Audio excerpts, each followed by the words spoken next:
So next up, we have long settlement and early access. So to explain the purchasing process, if you see a property you like, you make an offer. That offer is usually conditional upon whatever factors, whether it's finance, whether it's a building inspection, whatever. You then, if they agree, you have a contract, you do all your due diligence. If everything works out, then you go unconditional.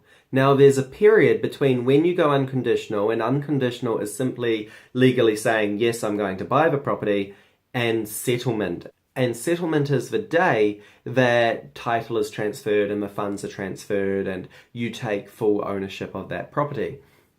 Now, the time between going unconditional and settlement is whatever you negotiate. And some people like quick settlements, but some people also prefer long settlements. So obviously, if you can go unconditional on a property, particularly if you're in a rising market, and have a really long settlement, then by the time you actually own that property, the value has increased. Now, the second part of that is if you can actually get the right to have access to that property and go in and renovate the property, it means not only are you in a rising market, but two, it means you've just done a renovation on a property you don't yet own, meaning you haven't had to pay any of those holding costs. So you can come in, you can renovate it, it doesn't cost you anything other than the renovation costs. Depending on how your negotiations go, sometimes you may have to pay some rent.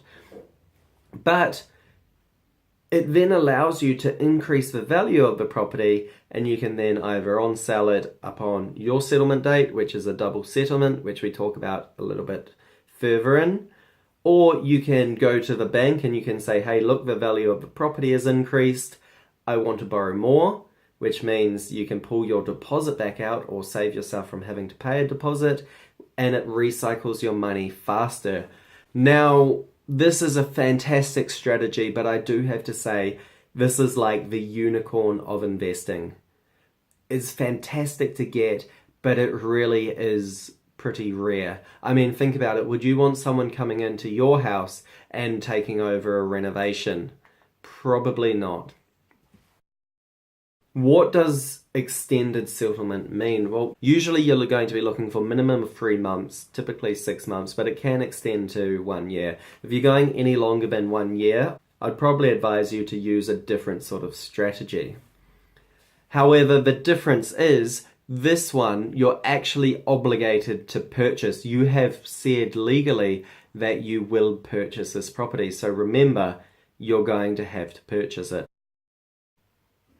So once you get into the situation where you've managed to negotiate to have long settlement, early access, your lawyer's going to come in and they're going to negotiate some things on your behalf. For example, who is going to be paying the council rates?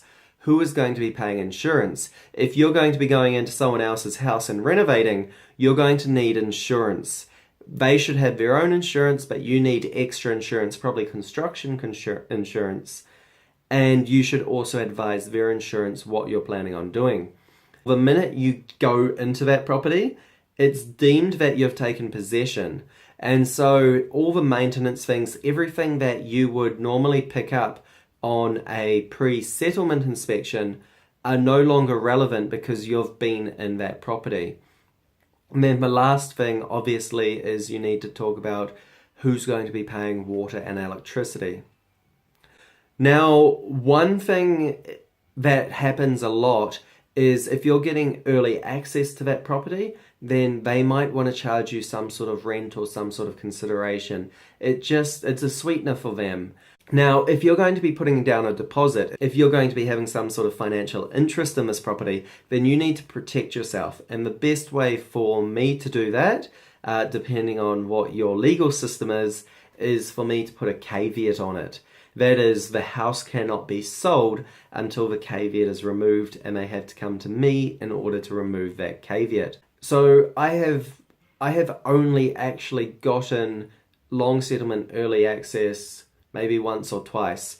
And what we did is we negotiated. So you always find out why the person is selling the property, and that way you can match your offer to suit their needs.